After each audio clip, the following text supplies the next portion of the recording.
All right, this is part 13 of the series that Larry and I are doing. It's about what old is new again, it seems, and with reference to Germany's history and Germany's future, and whether or not we might be seeing a return, I don't know, not necessarily of another, shall we say, Reich, but more or less as a new Germany in a new role with the final rise of the Holy Roman Empire, if I've gotten that straight, and if I haven't, Larry will tell me. So listen, thanks. It's been a while since we've been together, and welcome you back for another part. And what do you think about that? Where are you going to go today? Are we looking at Germany presently or in the future? Yeah, I was going to talk about Germany some, and I'm also going to talk about the relationship of Nazis, German Nazis, to our domestic Nazis and domestic terrorism to an extent. Also going to talk about our own domestic fascist party known as the Tea Party, and a parallel between that and what happened in Germany and what's happening in our country. All right. Go for it. Okay. First thing I wanted to do was read an excerpt from an interview with Jim Garrison back in 1967. He did an interview with Playboy magazine, and it's such an eloquent statement that it's very apropos to what's happening now. This was said 44 years ago, but I think it's apropos to today. He says, "I was with the artillery supporting the division that took Dachau. I arrived there the day after it was taken when bulldozers were making pyramids of human bodies outside the camp. What I saw there has haunted me ever since. Because the law is my profession, I've always wondered about the judges throughout Germany who sentenced men to jail for picking pockets at a time when their own government was jerking gold from the teeth of men murdered in gas chambers. I'm concerned about all of this because it isn't a German phenomenon. It's a human phenomenon. It can happen here because there's been no change, there's been no progress, and there's been no increase of understanding on the part of men for their fellow man. What worries me deeply, and I've seen it exemplified in this case, is that we in America are in a great danger of slowly evolving into a proto-fascist state. It will be a different kind of fascist state from the one the Germans evolved. Theirs grew out of depression and promised bread and work, while ours, curiously enough, seems to be emerging from prosperity. But in the final analysis, it's based on power and on the inability to put human goals and human conscience above the dictates of the state. Its origins can be traced to the tremendous war machine we built since 1945, the military-industrial complex that Eisenhower vainly warned us about, which now dominates every aspect of our life. The power of the states and Congress has gradually been abandoned to the executive department because of war conditions, and we've seen the creation of an arrogant, swollen, bureaucratic complex totally unfettered by the checks and balances of the Constitution. In a very real sense and terrifying sense, our government is the CIA and the Pentagon, what Congress reduced to a debating society. Of course, you can't spot this trend of fascism by casually looking around. You can't look for such familiar signs as swastikas because they won't be there. We won't build Dachau's and Auschwitzes. The clever manipulation of the mass media is creating a concentration camp of the mind that promises to be more effective in keeping the populace in line. We're not going to wake up one morning and suddenly find ourselves in gray uniforms, goose-stepping off to work, but this isn't the test. The test is, what happens to the individual who dissents? In Nazi Germany, he was physically destroyed. Here, the process is more subtle, but the end results can be the same. I've learned enough about the machinations of the CIA in the past year to know that this is no longer the dream world America I once believed in. The imperatives of the population explosion, which almost inevitably will lessen our belief in the sanctity of the individual human life, combined with the awesome power of the CIA and the defense establishment, seem destined to seal the fate of America I knew as a child and bring us into a new Orwellian world where the citizen exists for the state and where raw power justifies any and every immoral act. I've always had a kind of knee-jerk trust in my government's basic integrity, whatever political blunders it might make, but I've come to realize that in Washington, deceiving and manipulating the public are viewed as natural prerogatives of the office. Huey Long once said, fascism will come to America in the name of anti-fascism. I'm afraid, based on my experience, that fascism will come to America in the name of national security. Well, I think he was a prophet without actually knowing it. He was just giving his opinion of what he had seen. But I think those words are prophetic, and I think we're on our way to being a proto-fascist state. When Rita was on this show quite some time ago, and I had done an article on her for a local newspaper, Rita's father was German. He was a cook, a chef, if you will, on I forget what kind of ship. I think it might have been a tanker or something. I mean, it wasn't like a cruise line or something. But at any rate, he jumped ship over here.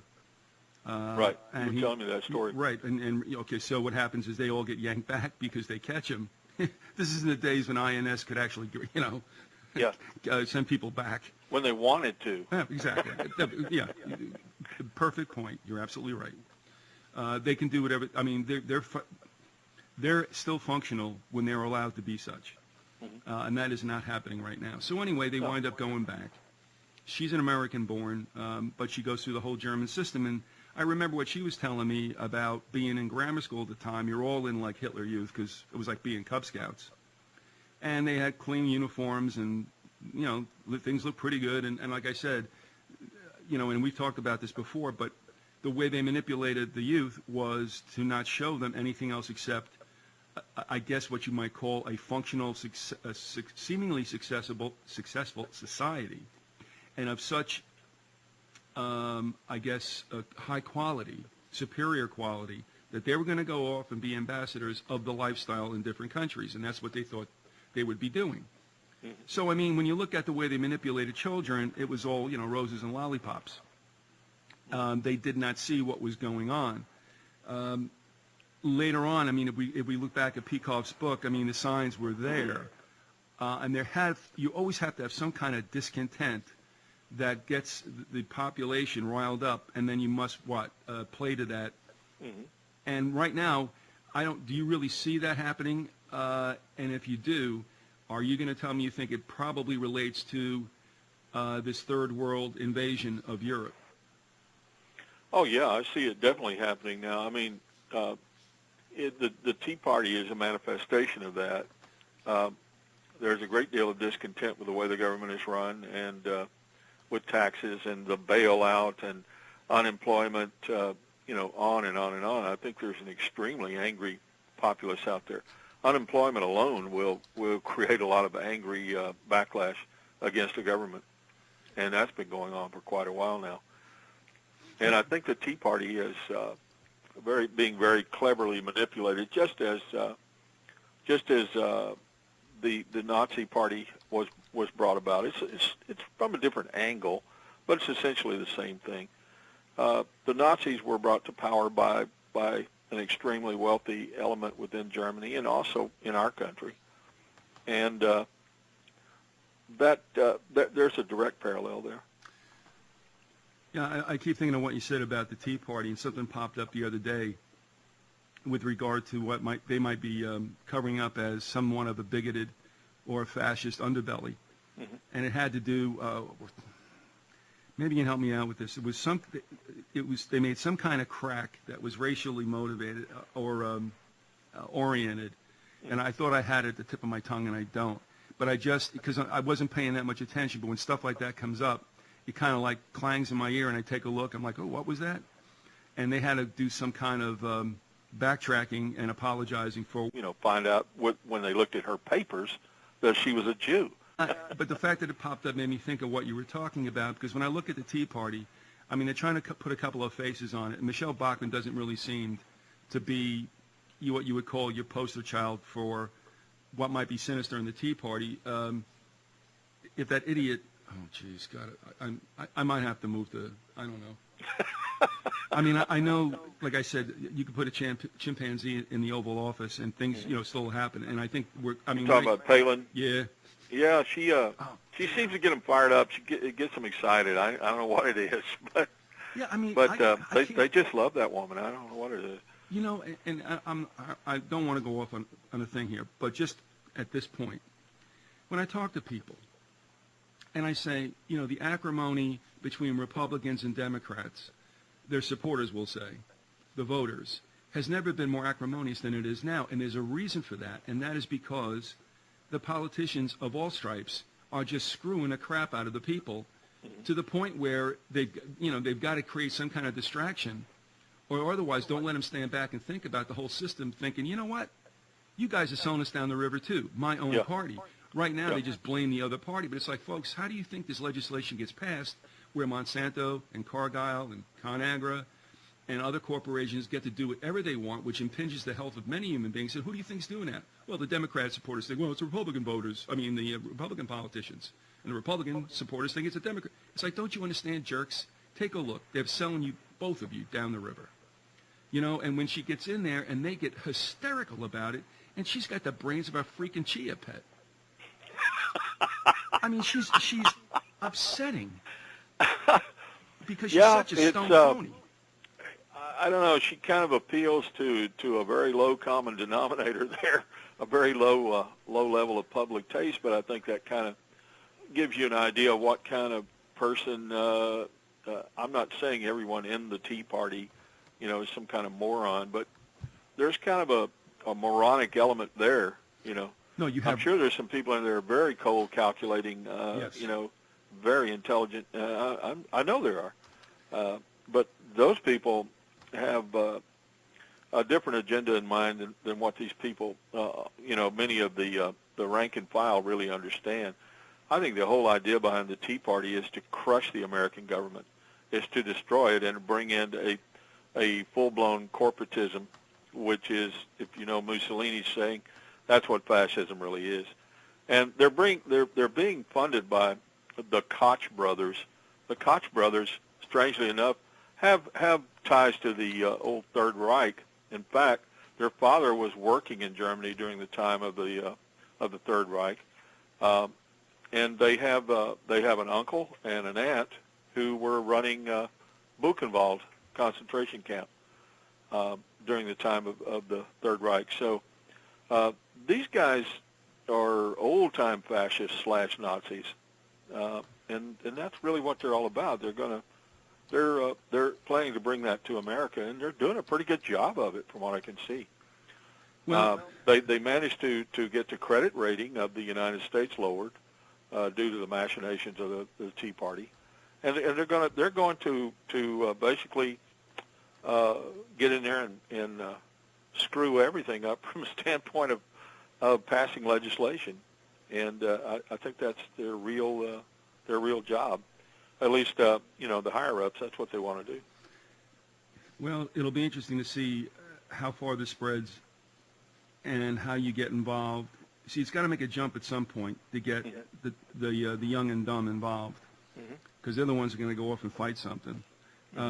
But you're right. For every intelligent group, every intelligentsia, whether it was the robber barons or whatever, you always have the Pinkertons or some thugs that will go out and spread the message through violence. So yeah, I mean, they've always had those people who do the dirty work. They're not separated from that. They control it. That's why, it is what it is. Well, and you've got the English Defense League is now in league with the Tea Party. The Tea Party and the English Defense League like each other's looks, and the English Defense League is nothing more than a fascist party, trying to pump up a new crusade. Same thing with the Tea Party. I mean, illegal immigration is one of their main party planks, and the idea of getting those doggone Muslims over there, that's one of their wonderful ideals. All right, and it's all being pumped up. I mean, eventually, you're going to see a crusade, and I think we're going to get big time involved in the Middle East and fighting with the Muslims over there. But the funny part about it, it's not funny in a way, it's a funny, strange part about it, almost ironically humorous, is that you've got the Muslim Brotherhood were the people who were behind that mosque in New York that kind of fizzled out, and that was to get people fired up. And you've got the Tea Party and English Defense League coming in there. It's almost like the World Wrestling Federation. They're really working for both sides, for the same side. they're really, it's all about international fascism. It's just that, the public doesn't know that. They're being manipulated. And most of the people within those organizations are being manipulated as well. But it's, they're playing both sides against the middle. What's interesting now with corporatism, and it's here now. I mean, it's just here. Oh, yeah, big time. And the thing that I had to laugh at is because it's only in the last month or so that everybody's squawking about jobs. That wasn't on the tip of their tongues 2-3 months ago. It wasn't. It was still other things they were looking at. So now all of a sudden it's like, well, who's going to create jobs? And when I heard one of the, I guess, outlines for where that would happen, and that here we go with the old tax breaks for the corporations who create jobs. And it's like, well, they've got tax breaks. The rumor is that they're cash laden and they're not doing it. And then the story comes out, well, they're afraid to because they're afraid of government regulation. And I'm like, okay, wait a minute. We got two things going on here. One, if you're talking about the middle business guy, or the small business guy or woman, yes, you're right. They get crunched all the time. But they're not the big players, and they're not the ones that are going to start large pockets of jobs. No, they're not. But the big corporations, and I don't have to tell you, everybody else has heard this ad nauseum, but they have been leaving town for 40 years. Oh, yeah. And now there's just about nothing left to do. But yet in the face of this, you have corporations that are, at this very minute, are outsourcing jobs for no other reason, but they still want to pay coolie wages. What blows my mind is that people in this country are stupid enough to believe this line that that corporations are going to create jobs. What is going to force corporations to create jobs? Nothing. There's they don't just say, well, gosh, I'm such a good citizen that I'm going to go over here and create a bunch of jobs by putting in a factory, in Tacoma, Washington. I mean, I'm sorry. Corporations don't operate like that. They don't care whether, the public has jobs or not. They're only concerned with one thing, and that's profit. If they can make a profit by creating jobs, fine. Otherwise, they don't give a hoot. And that's why people, are losing their jobs their jobs are going over to the Pacific Rim. I mean, people in China, it's common for workers in China to make 50 cents an hour. Can you compete with that? I don't think so. And since there's no tariff, the tariffs are lowered. I mean, you've got free trade. Well, that means that you can't protect American jobs. And these corporations don't care about America. That's what's so stupid is these people that can continually seem to think that everything's going to be okay because these corporations are American corporations. They don't have any loyalty to that. They're globalist. They're international. They could give, they just don't care. No, and they were becoming multinational behind the curtain. Oh yeah. Even prior to World War II. Oh yeah. And arguably prior to World War I. Now, I mean, it's just crazy, but that's what it is. It's this. They yell about. If you go and let's face it, first of all, nothing's going to happen to them because we're going to be driven into a socialistic system that's about ready to go. And I would assume that Obama will get put back in for 4 more years to see this thing through. The FDR-type New Deal that we all suspected would be coming in his first term certainly now is very clear it will happen in a second term, only because the jobs are not coming back. There's no other choice but for the state to put people to work in a new kind of WPA. That is what's going to happen. The jobs are not coming back. People are thinking it will just because it's America and we never got an ECAP before. Well, guess what, folks? This is a new era. But as it pertains to Germany and what took place prevalently in the mindsets and the psyches of those before they went off to war, Germany also was really trying to run with a period that saw, wasn't there a certain degree of unemployment and inflation? Oh, a huge amount. In the Weimar Republic, people would have to, they would have to take cash to the grocery store, and they would have to take a wheelbarrow to bring the cash along, and that would only buy them like a loaf of bread or maybe half a dozen eggs. The inflation was so out of hand that people were literally just starving to death on the streets. Then how do you turn the trick then, as we're headed for the same thing? Because here's the other problem. When there aren't that many jobs around and the demand is high and the supply is low, that's going to bring salaries down to some kind of like Dickensian, level. And that's what's even funnier is because at the same time that that whatever existing jobs that are out there will pay less and less, Oh, yeah. that at the same time we're hearing whispers that, oh, by the way, we're going to probably take out more out of your Social Security, and, oh, yeah, and by the way, it may not be there when you get there. And Yeah. I'm Well, they're laughing. planning to do away with Social Security and all the other, entitlement programs. You can kiss Social Security, Medicare, Medicaid, unemployment insurance goodbye. I mean, it's eventually going to go away. It's just a matter of, a certain amount of time before that goes away. And that's a very big part of what the Tea Party and the Koch brothers are trying to do. That's one thing the corporatists don't want are entitlement programs. They don't want to pay taxes for that. They don't care if grandma dies in the street. It doesn't matter to them. That's what I don't think people can get through their heads in this country. There are two things that they don't seem to be able to get through their heads. A, the government is not your friend. And B, the corporations are not your friend. Americans are just, I'm generalizing here, but there are just an awful lot of people that they're good people, but they're just naive to the point of believing that the government cares.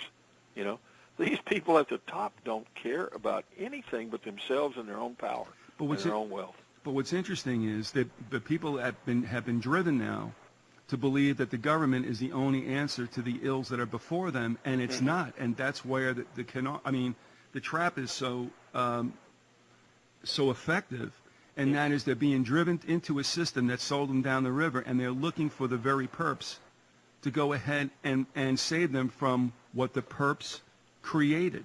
Exactly. And so there's no solutions. They're trapped, and they don't realize it because they don't know what else to do except, well, I'll just go and vote again.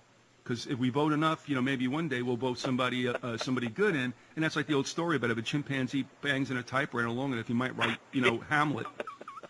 You idiots. Yeah, exactly. And they look at you, and I understand. Well, what's the answer then? So, we are in a point where there is no, there's no getting out of this trap. We are being deliberately sent to brinksmanship. Well, two things happened that where Hitler was able to bring the people out of the extreme depression that they were in.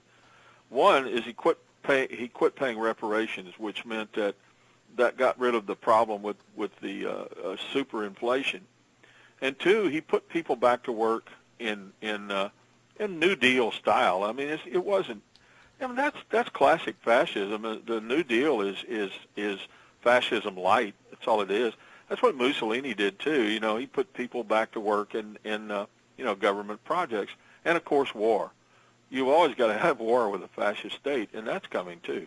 We're already involved in two brush fire wars that are never going away. And if you notice here lately, they said, well, we're supposed to be out of Iraq at a certain time. Oh, but we can't do that because of such and such, and it didn't make any sense. It's like, well, we're going to leave. We're going to leave. We promise we're going to leave, but not right now. We can't make that time schedule. And it's like they're never going to leave Iraq.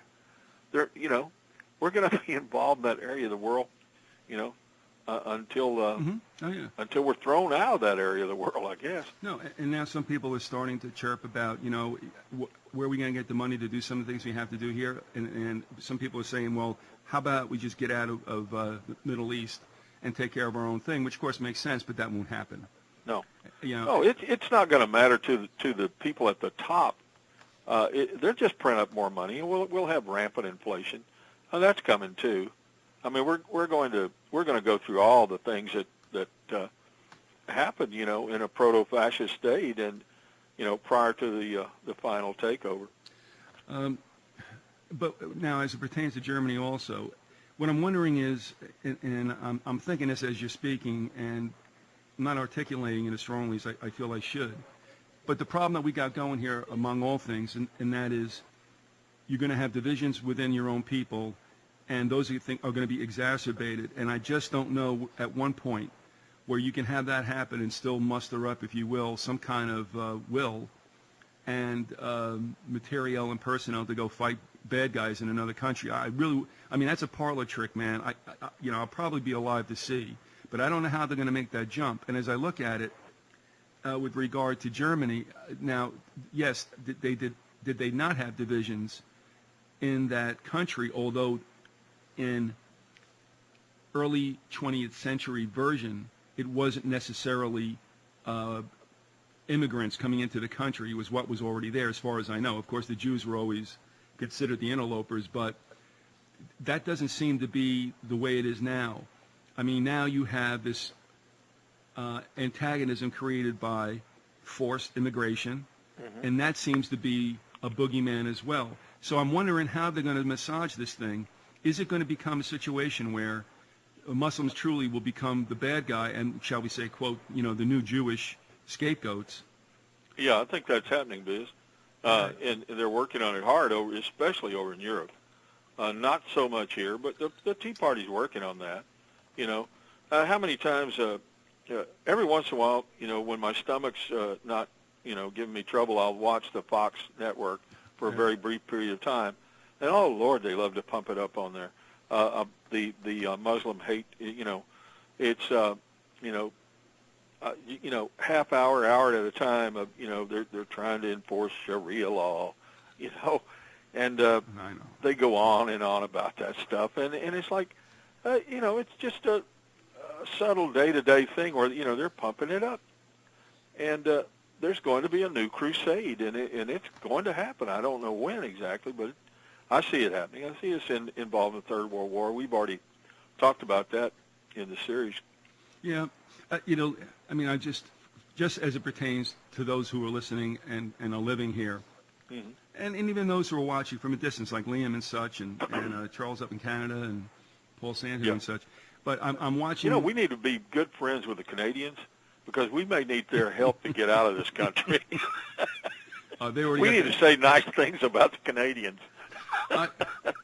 Well, what's interesting is that at more and more crossings now, you need a passport. Yeah. Or you're not getting out of the United States. I mean, where Trudeau lives, I mean, not that he's ever tried to test the system, but they're still in a very rural part of Washington State, and the question is, well, I mean, if you go across, are there some kind of electric beams, that you're going to break, and all of a sudden helicopters appear? Because I'll tell you what, this is the truth. In that same state, but further to the west, a guy retired, I think it may be Richfield, Washington, I'm not sure. He chases his dog across, I guess, some kind of like little DMZ. Oh, my God. And went to chase the dog, and the next thing he knows, helicopters appear, and a military vehicle appears, and he had no idea. I mean, his property abutted the Canadian border, and even though I think he knew that, when he chased the mutt, he didn't even think about. No. Yeah. So I'm wondering if something like that goes on. So the point is, it may be that we're not getting out. Yeah. Well, we need to say things like, "Boy, those Canadians sure can play some good hockey." Just kind of pump it up. So we create some goodwill. Well, real quick, it's a story about a businessman takes a Canadian associate, somebody he has as a client, to a hockey game, figuring, that would get on his good side. And they threw back a couple of beers, and the guy who brought him there says, he goes, that's all Canada's good for, though. He goes, hockey and whores. And he goes, my wife's a Canadian. He goes, oh, what team does she play for? So at any rate, take off. I might have to read that P.J. O'Rourke's dossier on the Canadians. Yeah. What amazed me is you're big in Canada, man. I mean, you've got a big audience. Who, me? Yeah. I mean, I've listened to your show several times where you're taking calls, and at least 2 out of 5 calls are from Canadians, and I'm thinking, man, this is strange, But apparently, there's a big influence up there. Well, I mean, Karen's been around a long time.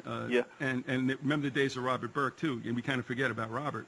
Yeah. Who was a real an asset to the show also, and was Charles and his Paul, So I don't know.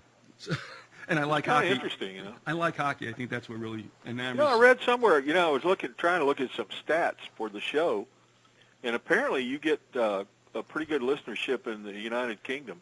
You know, and I know, of course, Liam in Northern Ireland, and you've got you apparently got other people over in Great Britain that listen. Yeah, I know, and there's people that email me as well. But the English-speaking nations have always been, you know, when I used to check the stat packages, were always big. But I used to get a kick out of the one, like I get, you know what? There was a couple Americans. One was like in Thailand, another one was in North Korea. I'm sorry, South Korea. He actually teaches over there. Yeah. Yeah, that's what I get a kick, or like someplace I never heard before. You know, like That's kind of interesting. You know, I never thought about it, but obviously with the internet, you're global. Yeah, we're nationwide. We're nationwide. Yeah. Anyway, yeah, it may be hard to get into Canada. Let's just put it that way. I mean, I think it will be. That's why I'm trying to make friends now. Well, you know, it's the old story. You got to cross over and come back at the same place and get used to it. And then you go across one time and you don't come back. But what's interesting in that is there was a number of pieces of legislation that were passed that, of course, it's always to punish the drug dealers. Mm-hmm. And that would not allow you to, let's put it this way, conduct your own flight of your assets out of the country. Mm-hmm. So they were talking about if you wanted to bring it out or bring it in, you would get hit with a 35% tax. Holy moly. Yeah, so the idea was your money ain't going anywhere. Yeah. And now the State Department is thinking about having a new passport, which is so invasive as far as the questions go, and actually a little tricky, that they could probably deny anybody they wanted to on the interpretation of the information you must supply. And I might put a link up to that. I talked about it before. All right, here's again the point. You're not going anywhere. Not only is your money not going anyplace, neither are you. And as you well know, fascism is, and we've seen it in other countries that we... Restriction of travel. There you go. And you ain't getting out of this place. And, of course, we make fun of the Russians. We make fun of the Chinese. Well, I think that was one of the ideas, one of the things that they wanted to do with 9/11 was to restrict travel. And it was perfect. You know, now, you know, people who had been used to in the, you know, in the latter part of the 20th century, people had become so used to traveling around by air. You know, and then all of a sudden you've got this event where, you know, it's based upon you know, airliners slamming into very large buildings in New York and well, they're hologram stuff. Yeah, that's right. Holograms, you know, make jet engine noises that thousands of people hear. Holograms contain kerosene and explode, you know, into the top levels of those. Yeah, right. Anyway, I'm not saying people who believe in holograms are loony. No, we know there's holograms, yes. No, we know there's holograms. But that's a little bit ridiculous. You know, but anyway. I think both towers were hit by goats. Yeah, you know, I think it's all just, you know, a figment of somebody's imagination. I don't even think New York City exists. No, it's not. You know, it's just like a mythological thing. But, yeah, I mean, you know, they're restricting travel. And you know, all these draconian measures they've come up.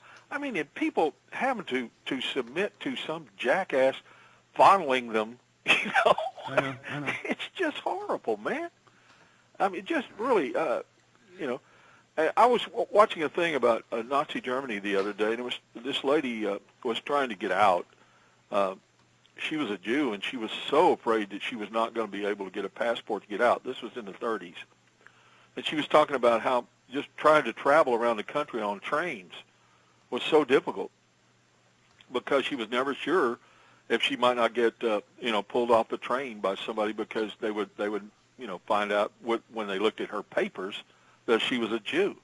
You know, and she was just deathly afraid. She was trying to get out, you know, going to France or someplace. I can't remember. Finally, she was able to get a passport to leave the country, but she couldn't take any money with her. I think they allowed her to take like the equivalent of a few $100s. You know, she had like several $1,000s in savings. They took all that. And that's what you're talking about. That's what we've got going on here. Yeah, you know? We do. And 80 years later, right. Same stuff. Well, you know, we talk, every country that wants to retract whatever freedoms were allowed uses terrorism. It's an old trick. It's been going on for over a century. I mean, you can argue it back to Rome, but anyway. Hitler was big on terrorism. That was one of his main tactics, terrorism. You know, and in the United States, if you take a look and you know, when Kira did the thing on Garfield, that was the beginning of the boogeymen being those damn anarchists. Everything was anarchists. And in fact, she even found something where, you know how we goof on the two pristine passports of Ada and his and his sidekick being found in that hellacious maelstrom? Yeah, all that fire, you know, all that.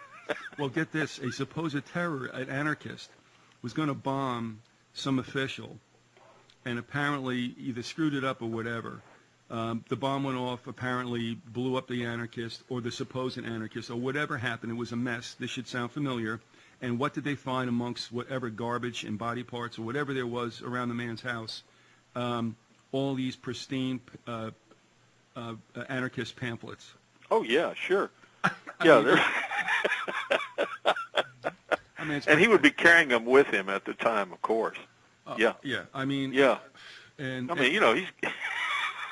So we have the anarchists. And people buy this stuff. That's what gets me.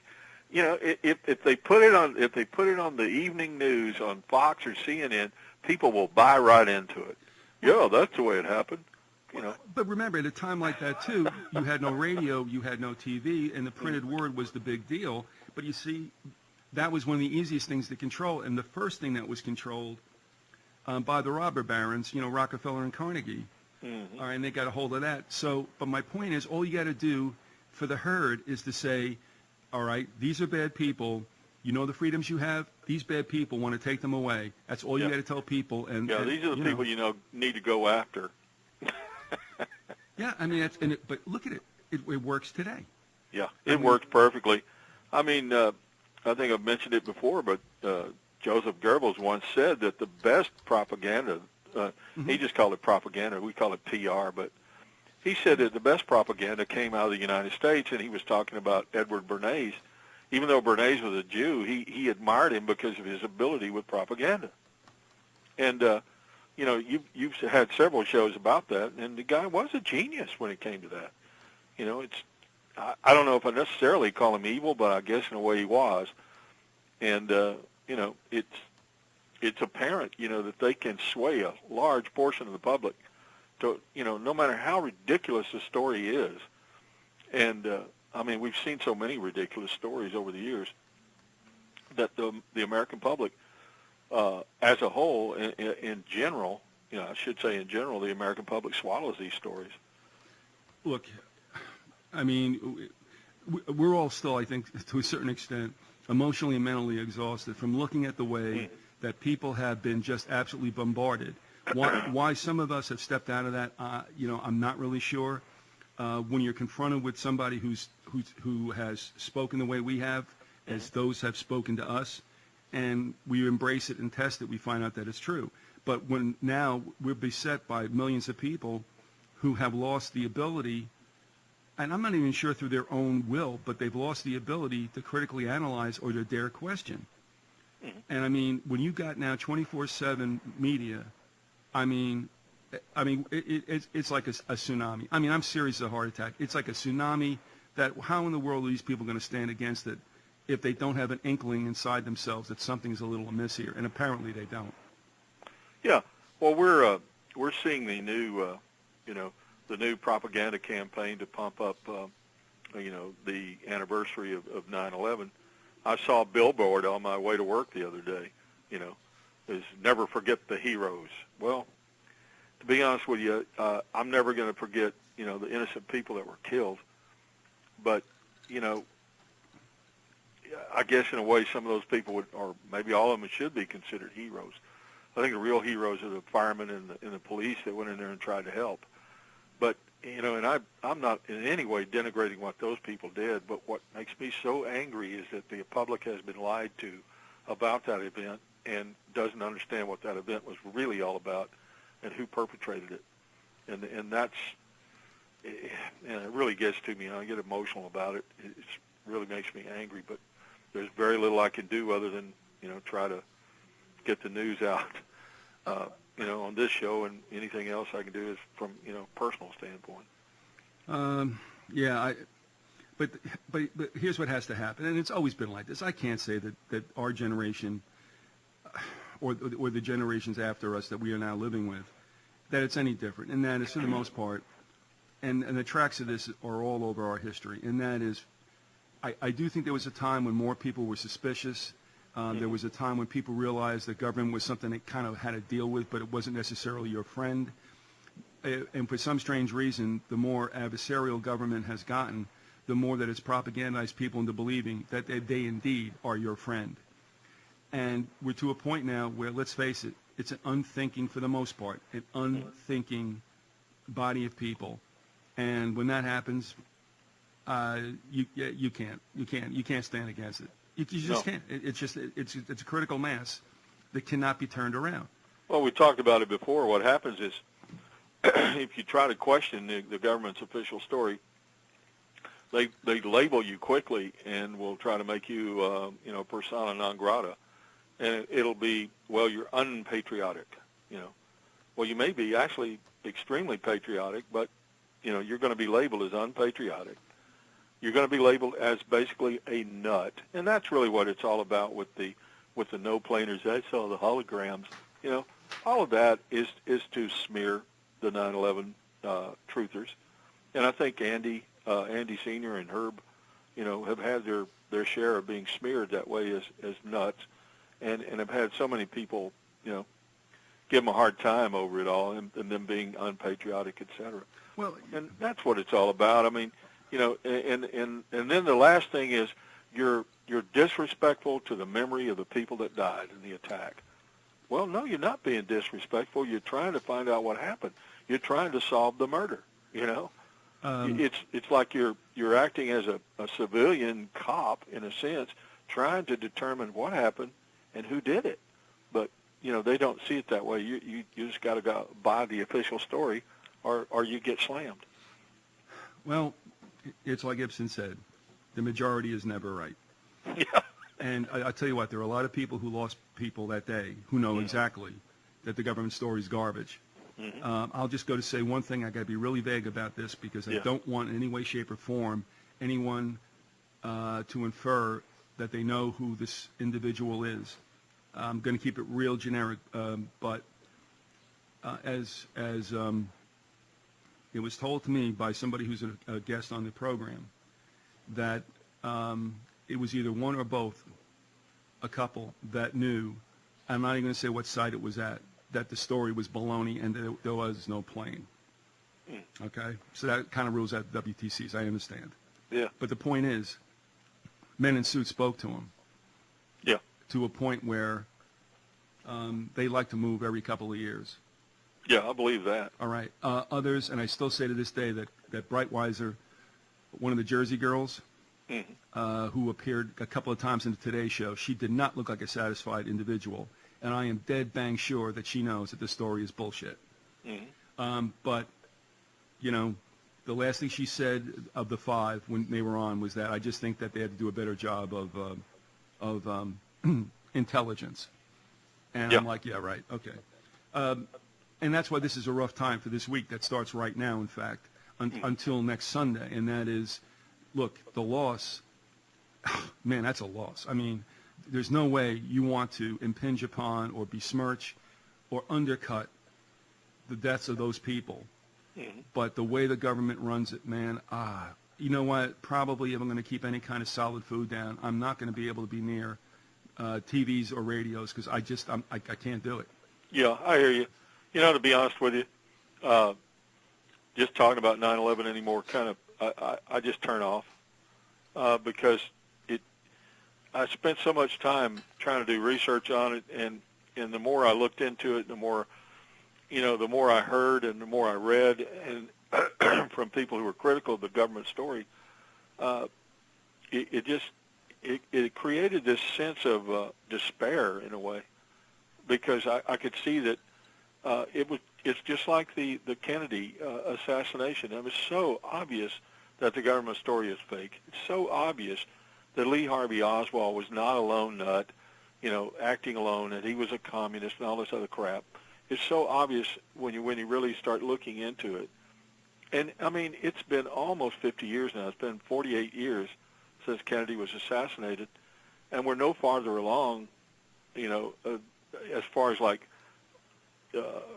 prosecuting the people that really did it, or bringing the whole story to the public, and showing, that it was elements within the government and of course the mafia and some other elements that did it, and the government covered it up along with the help of the news media. And we're 48 years later.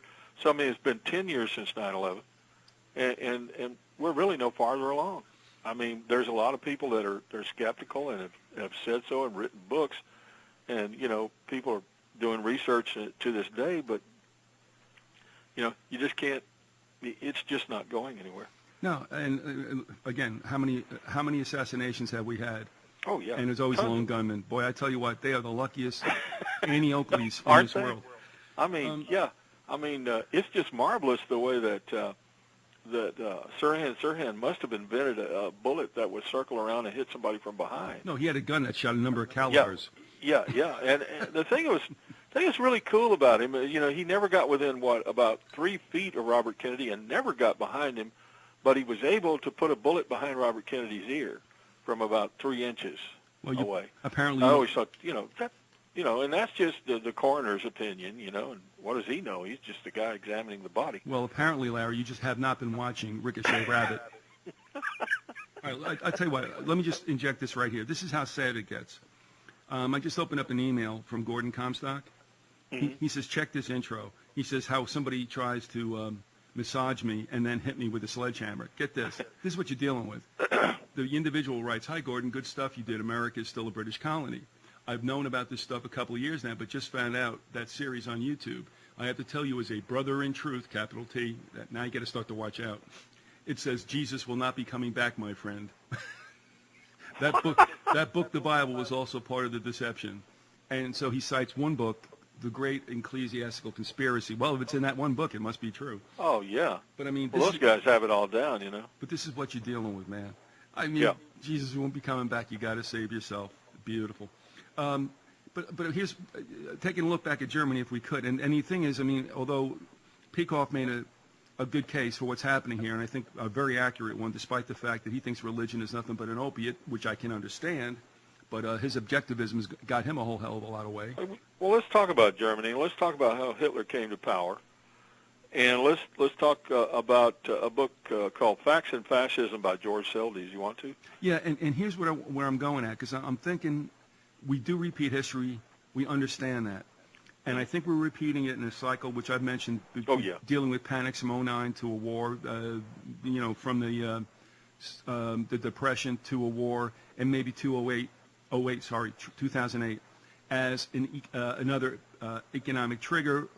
Maybe 9 years down the road we'll have a war. But what I'm wondering about is the things that are similar to both of us, both countries, in a sense of what did Hitler, I don't care if he created it or not, because that's part of the program.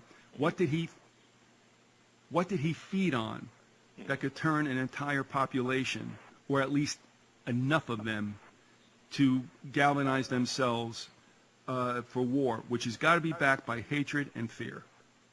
Okay, well, I'll start going into that. This is from Facts and Fascism by George Seldes. And in Chapter 2, he says, the true story of Hitler's Germany is a real clue to the situation everywhere. In 1923, after his monkey shines and the Munich beer hall putsch, Hitler received his first big money from Fritz Thyssen. January 30th, 1933, Hitler came into power after a deal with Hindenburg and the big Prussian landlords, the Junkers. Since then, and in all vast occupied Europe, this book was written in the 1940s. Since then, and in all vast occupied Europe, Hitler's been paying off the men who invested in fascism as a purely money-making enterprise. A personal dispute put Thyssen out, but his brother and the 1,000 biggest industrialists and bankers of Germany have, as a result of financing Hitler, become millionaires. The IG Farben industry and other cartel organizations have become billionaires. There were, of course, exposés of Hitler as a tool of Germany's big money, written before he became dictator, but inasmuch as publication occurred in small, non-commercial weeklies, which few people read, or in the radical press, which is always accused of misinterpretation, the fact remains that few people knew what was really going on. The conspiracy of silence became even more intense when the big American and other banking houses floated their great loans for Hitler and other fascist dictators in many lands. It requires neither integrity nor courage today to say Hitler was made the Fuhrer of Germany by the biggest industrialists of his country. It does require integrity and courage even today to relate to the German men and forces to those in America to point out the equivalence, and that is why no commercial newspaper or magazine has ever done so. But as early as summer of 1933, in the Weekend Review, a light which shows up fascism as nothing but a military, political, economic movement to grab all the money and resources of the world, was already focused on Germany by the man who wrote under the name of Ernest Henry. He denies, first of all, the myth that Nazism is a rebellion of the middle classes. The middle class, it is true, were most united and outspoken for Hitler. They did, in fact, send in their contributions. But when these sons of butchers and publicans, of post office officials and insurance agents, of doctors and lawyers, imagine they were fighting for their own interests when they swarmed out of the storm troops' barracks and struck down defenseless Jews, workers, socialists, and communists. They would not have been able to do it had they not been mobilized by other sources. Hitler, the idol of this mass and himself only a petty bourgeois posing as Napoleon, in reality followed the dictates of a higher power. The secret, continues Henry, must be sought in the hidden history of Germany's industrial oligarchy, in the post-war politics of coal and steel. Not Hitler, but Thyssen, the great magnate of the Ruhr, is the prime mover of German fascism. Thyssen's main undertaking was the German Steel Trust, the equivalent of U.S. Steel, and incidentally was heavily financed by American banking houses, both are Episcopalian, Catholic, and Jewish, throughout the pre-Hitler and Hitler regimes. And he goes on to talk about how basically Hitler was telling people what they wanted to hear. He was telling them they had a program that was, supposedly socialism. That's why they used the term National Socialism. He was telling the people that they were going to break up the big cartels. They were going to, they were going to bring people what they needed. They're going to create jobs for them, etc. And basically, that's what the real appeal was. Of course, when Hitler got into office, he turned the tables on people, and the first thing they did was, to get rid of the unions and get rid of the left in general. But isn't that interesting? Because it's the same, and I'm going to share something to you that will edify you, and you'll feel gratified by it, and I'll get to that in a minute. Okay. Oh God, I just, right now I'm going to take a sledgehammer and just bust out every freaking wall around here. Here's another thing. You get these idiots up there, and you heard the old joke about Kazinga, right? Yeah. Okay? Yeah. But every time I like that one. I do. I mean, it cracks you up, doesn't it? And when I watch these people, I mean, the Today Show, this is going to be a mini rant. It's your show, sorry. Okay. No problem. What? You can't stop me anyway. I like the rants. I think you're better in the rants. The F-bombs I can do without. I know. It's okay. It's you. Go for it. Pilot Pete once told me years ago, not that long ago, Pilot Pete told me a couple of years ago, especially when phone calls were the best we could do for a long, long time. Yeah. He said, "You're never funnier than when you're sarcastic." These people, come on, like the Today Show, and what they used to give you the headlines real quick. Now they kind of suck you in with an interview or two, and it never gets worse, Larry, than right now when they bring some damn politician on. They ask him like a 4-word sentence, and he goes on, he doesn't answer the question, and then he talk about stuff, and they tell you, and it's the same story. They never do anything about it. Republicans have gone to the polls for more than a half century, voting for Republicans because they say they're pro-life. Mm-hmm. Don't get anything done, but they say they're pro-life. Mm-hmm. People have been voting for Democrats for over a half century because they keep saying they're going to bring affordable health care. Don't really have to do it, but it's nice that at least you talk about it. Mm-hmm. And they go to the polls on this crap, and it works every time. And it's like, so, of course, Hitler's going to, I'm going to do this, I'm going to do that. You get in office, and it's like, nah. And here's, all right, now I'm going to edify you. Okay. I just opened this up. and it's not that I'm not listening. It's just that one of the things that's going on is in a couple of hours that marathon's going to start for 9/11. Oh, I'd forgotten about that. That's okay. And I mean, I got no part. I mean, there's nothing live involved, but I Yeah. got to keep myself at least alert if Jim tells me there's a problem. Yeah, yeah. But anyway, so I'm popping through a couple of sites, and this is nice. Now, this is from somebody who lived in Bergen County, New Jersey, and he knew where I lived, and I knew where he lived, and he moved out to Utah, and I've not heard from him. What's really interesting about this manifestation of the show, even though the message is not necessarily one that's going to be widely palatable, once again, to the herd, but again, the cold passion of truth hunts in no pack. However, people have been coming back, and I mean, it's not anything I'm doing. I'm just sharing the information that I didn't create, but at least it resonates with people. Anyway, it's been a kind of a nice turn of events. And as you've asked me at times about people who, what are their take on what you're doing? Well, let me read this. Okay. He goes, this is Tom from Utah, and I remember. I think it was from Oakland, New Jersey. I just wanted to drop you a line and thank you for a job well done continuing your shows. I've especially enjoyed your series with Larry on We Are What We Hated. I found it to be a wealth of information. It always astounds me how Germany has managed to get up off the mat, not once, but twice in roughly 50 years to become a powerhouse once again. I often think, though, that World War II is now somewhat in the past. We're still so close to it, we don't realize that we're still living in the aftermath. A ball that's still rolling and maybe won't stop until an age is finished, and we understand what he means. It seems to me a huge Pandora's box was opened via the Nazis' immersion into the occult, perhaps, and I guess it's never really been shut. I can't shake the feeling that this is all hastening some kind of end game. Of course, I'd be happy to be wrong. And that's neat. All right, so there you go. That's great. Yeah, it is. I appreciate it. So That's I mean, great. I'm glad people are listening. That so that am makes I. me feel good. Not only listening, but seemingly getting something out of it. All right, I'm going to say something I shouldn't say. But, I mean, I just want you to understand where I'm at, and I liken it a little bit to shall we say, Israel's numbering their horsemen and counting their chariots before a fight. You catch where I'm going with this? Yeah, I think so. All right. I told Angie at one time when I came aboard with her, and now especially since I've gone to Visigoth Raw, that the message about, listen, this has all been a fairy tale, we are in a matrix, blah, blah, blah, will not be consumed by a lot of folks. I mean, I have no allies when it comes to, of course, mainstream doesn't give a crap, doesn't even know I'm there, that's fine. But the Patriot networks are absolutely garbage as well. So what are you looking at when you're left, what's left after those listeners or whatever from, who's there? So I said, look, I can't worry about numbers. If there's 5 people left standing, what am I going to do? Does that mean I shouldn't do it anymore? So I said, I don't look at my stats. And then she told me the other day on the phone, she goes, have you looked at your stats? I said, I haven't, and I never will. She goes, you get 1,000 hits a day. So Wow. now that's not going to last forever necessarily. Like I said, I don't care about what you can sustain. The thing is, I do what I do, and I stay consistent, and that's the way it is. I'm not making friends. That's okay. Yeah. We're not selling anything. No. See, that's where you're going wrong, man. Yeah, I know. Yeah. Buy my audios. You got to make some videos. I'm telling you. Well, I can you do gotta that. make some videos, and you got you got to yell more.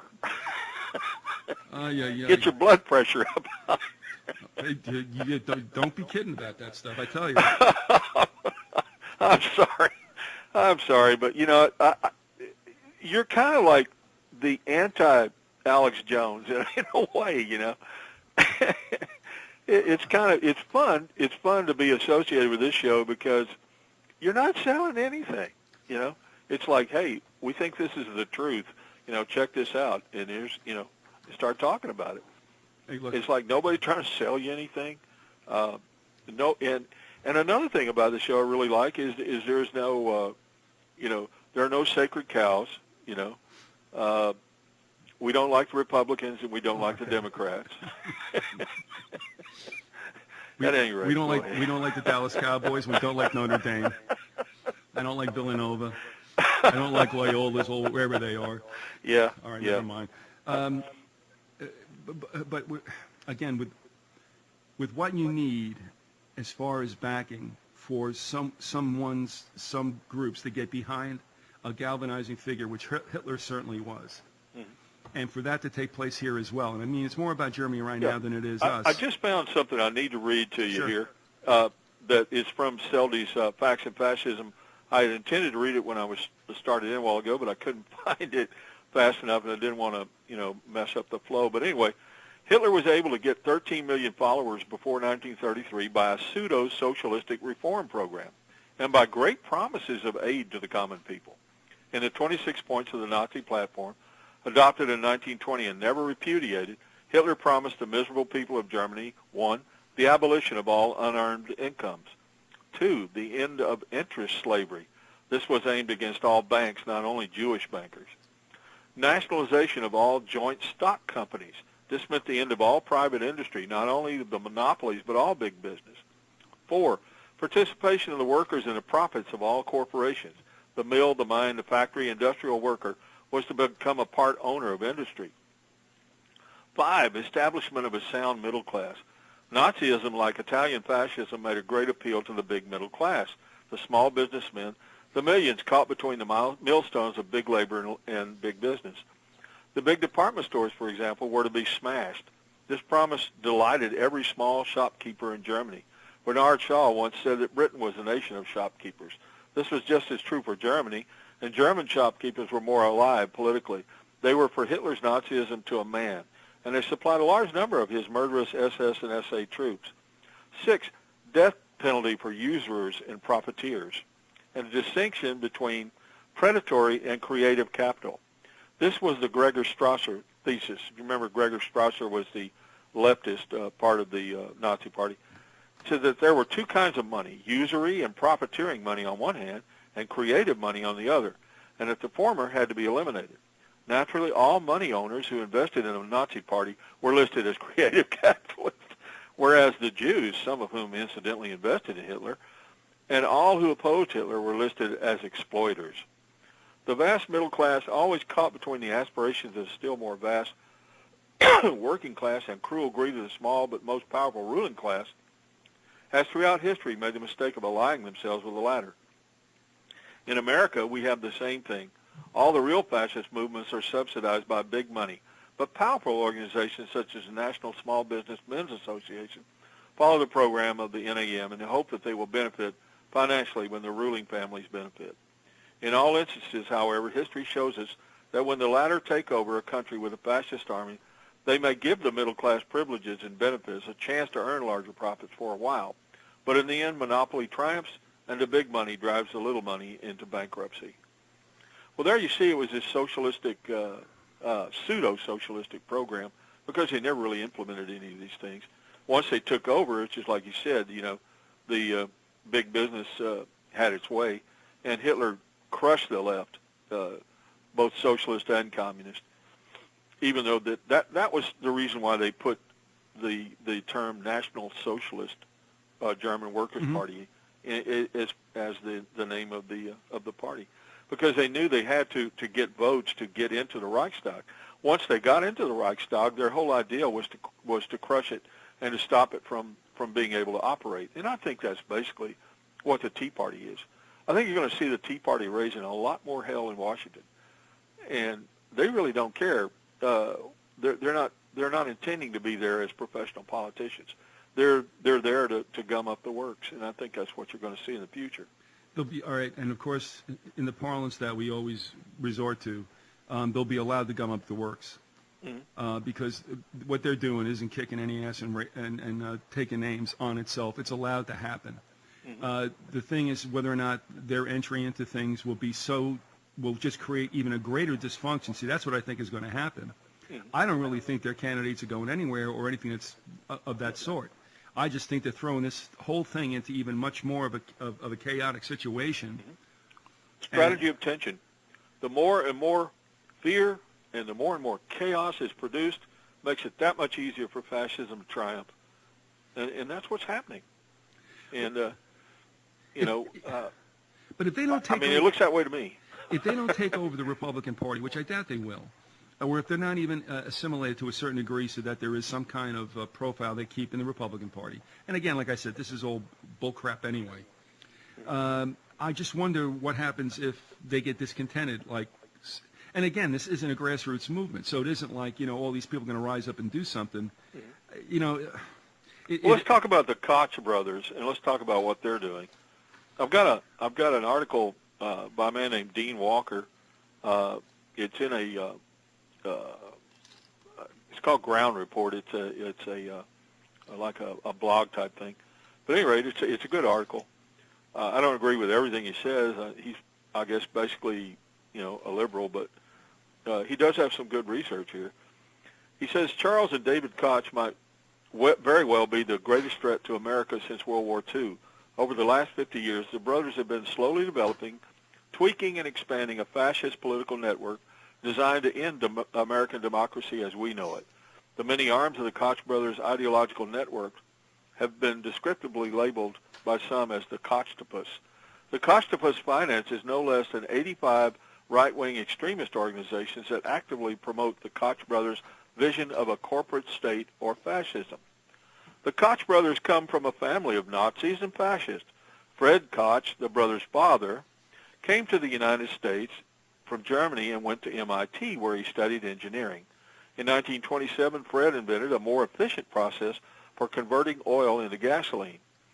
However, as the family lore goes, the major oil companies threatened to shut him out of the industry. And while the details are limited, it seems like Fred then contacted his brother Eric, who was a high-ranking officer in the Nazi SS and had recently been put in charge of Prussia.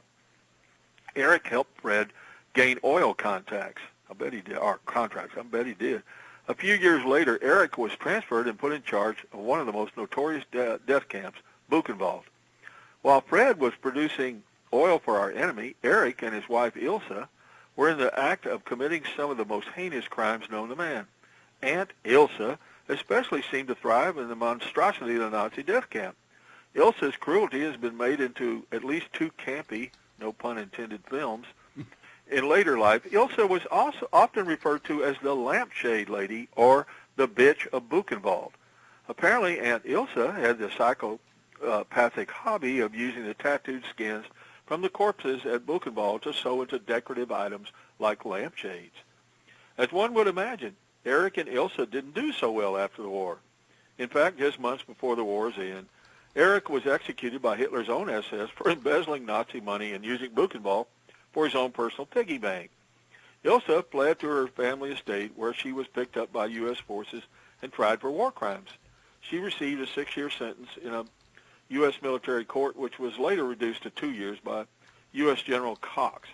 The UN tried her a second time, and Ilse received a sentence of life in prison for her crimes at Buchenwald. In 1967, after exhausting all her appeals, the lampshade lady hung herself in her cell. How sad. After the war, that was my comment. After the war, Father Fred, on the other hand, attempted to play his cards with the new dictator. After the collapse of the Nazis, Fred continued processing oil, only this time with Stalin. However, Stalin was not a big fan of Fred and soon began to nationalize the oil industry. Frustrated, Fred Koch came back to the U.S., being from a family that supported the Nazis and fascists. Fred Koch openly spoke out against all things on the left. According to the New Yorker article, one of the most respected conservatives in America, the late William F. Buckley, called the John Birch Society and the Koch family ideology anarcho-totalitarianism. With all due respect to William F. Buckley, I'll just keep to Mussolini's term fascism. However, the anarcho term essentially refers to the extremist devotion to unfettered free markets.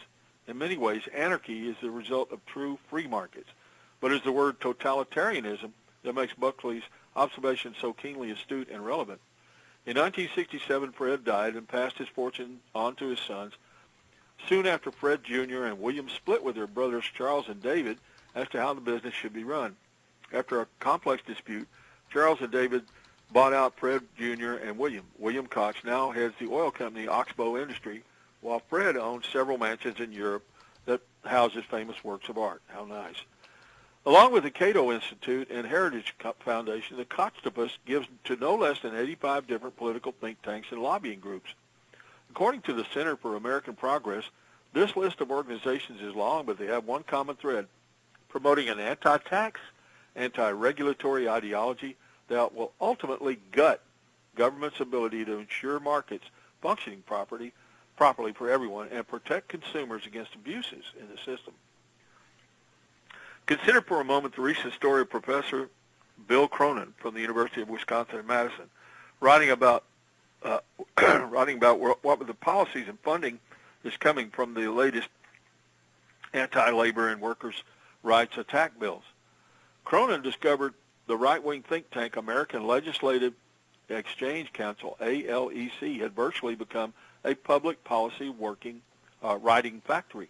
According to Center for American Progress, ALEC has received roughly $668,000 from the Koch brothers.